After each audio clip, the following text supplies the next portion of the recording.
সামাজিক যোগাযোগ মাধ্যমে বেশ পরিচিত নাম ফারাজ করিম চৌধুরী।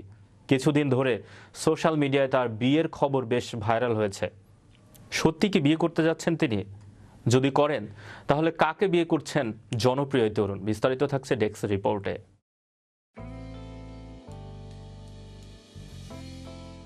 সকল জল্পনা কল্পনার অবসান ঘটিয়ে অবশেষে বিয়ের পিঁড়িতে বসতে যাচ্ছেন তুমুল জনপ্রিয় ফারাজ করিম চৌধুরী।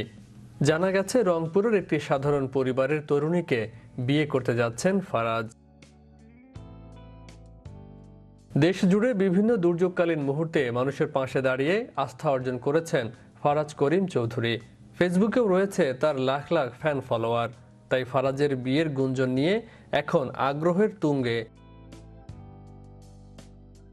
কদিন আগেই তার একটি বিয়ের কার্ড ও ছবি সোশ্যাল মিডিয়ায় ভাইরাল হয়। এতে ফারাজের বিয়ে নিয়ে সাধারণ মানুষের কৌতূহল আরও বেড়ে যায়। এরপর থেকে নেট দুনিয়ায় তার বিয়ের গুঞ্জন রটে। জানা যায় তার বিয়ের মূল কার্যক্রম হবে ইসলামিক নিয়ম অনুযায়ী শরিয়া ভিত্তিক, যা সম্পন্ন হবে কোনো এক মসজিদে। এতে তার পরিবারের সদস্যরা ছাড়াও ইমাম, মুয়াজ্জিন, আলেমগণও উপস্থিত থাকবেন।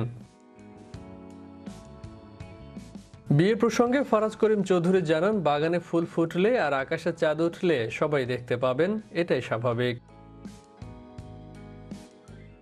তবে কাকে বিয়ে করতে যাচ্ছেন এই তরুণ লিডার, সেই প্রশ্ন ঘুরপাক খাচ্ছিল নেট পাড়ায়। অবশেষে জানা গেল পাত্রীর নাম আফিফা আলম। 1998 সালের 26শে ডিসেম্বর রংপুরের মিঠাপুকুরে জন্মগ্রহণ করেন তিনি।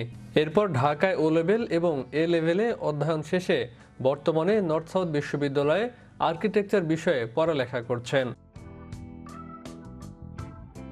1992 সালে চট্টগ্রামের রাউজানে জন্মগ্রহণ করা ফারাজ করিম চৌধুরীর বাবা টানা 5 বারের সংসদ সদস্য ও রেলপথ মন্ত্রণালয় সম্পর্কিত সংসদীয় স্থায়ী কমিটির সভাপতি এবিএম ফজলে করিম চৌধুরী।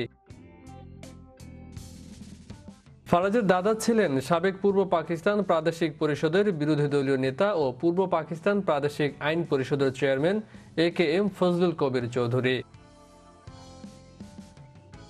ছোটবেলা থেকে মানুষের বিপদে পাশে দাঁড়ানো এই তরুণকে ঘিরে দেশবাসীর কৌতূহলের শেষ নেই। এরই মধ্যে বিয়ে প্রসঙ্গে ফারাজ করিম চৌধুরী জানিয়েছিলেন, সাদামাটাভাবে মসজিদে শরিয়া অনুযায়ী আকদের মাধ্যমে বিয়ে কার্যক্রম সম্পন্ন করবেন তিনি। বিশ্ব বাংলা 24 বিনোদন ডেস্ক।